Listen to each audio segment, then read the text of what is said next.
Hello, good morning. Thank you very much for visiting the channel as well as your interest in the contents of the series, the best practices for effective relationships. I hope the information be useful in your journey for growing as a leader. This video we will talk about the fourth practice, and it is people who relate inspires you. Starting with the question, does the employee motivation have benefits? Response is yes, too many. The difference in results and achievements between someone motivated and someone that it is not is colossal. There is an equation for the inspiration, and it is what the people should know plus what the people should see plus what the people feel. Let's talk about this equation in this video, starting with what the people need to know. People need to know that you understand them and focus on them. Next question, how much someone that only cares about itself inspires you? Probably nothing. The good motivators tells you about you, and in the language that inspires you. They are commonly interested on your thinking. Instead of say, sit down and pay attention to what I'm going to say, they say, I want to listen to you first before share with you my way of thinking. Also, they are good listeners. In this sequence, they listen, then learn, and at the end they lead. And as a good example, what is the most looked requirement on a very good friend? Someone willing to listen. What else the people should know? The people should know that you put your hope on them. The good leaders and motivators expect a lot from their people. They see in all of them potential tents. If we treat others like tents, they will be motivated and committed to meet our expectations. Everyone wants to be motivated, challenged, encouraged to be what they can become. See how Steve Jobs thinks about it. The management try to convince the people to do tasks they don't want to do, while the leadership inspires them to do things or tasks that they didn't know they were able to do. Second part of the equation, what the people need to see. They need to see you are convinced. Remember, what convinces is conviction.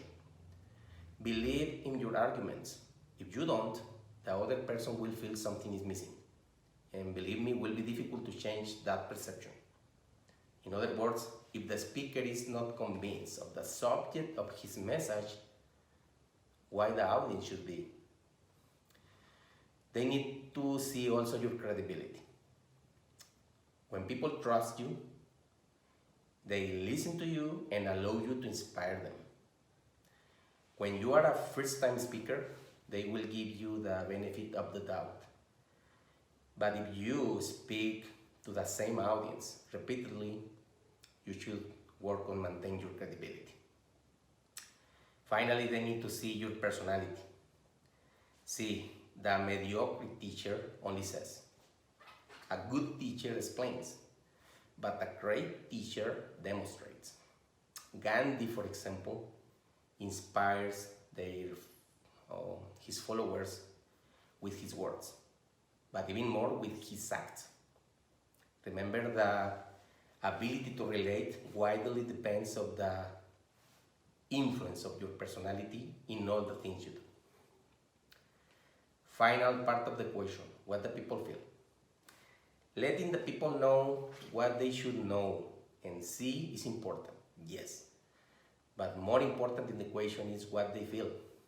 Because remember, the people will not always remember what you said or what you did, but they will never forget how you made them feel.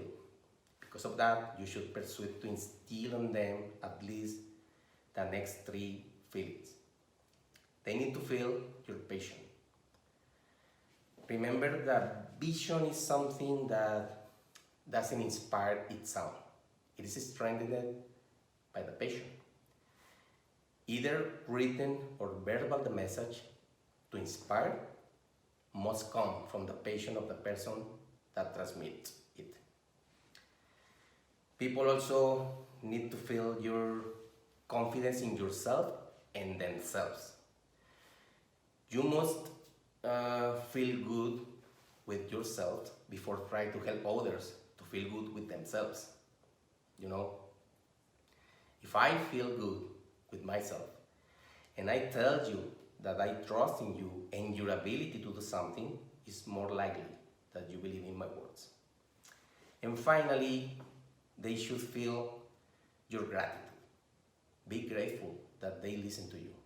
And even more, grateful that they take your words seriously to motivate, to inspire them. From all virtues, probably the gratitude is the most forgotten or the least expressed, but definitely something can be developed. Finally, let's talk about one word: action. Why? Because this is the inspiration at its highest level. The understanding modifies minds, but only the action changes lives.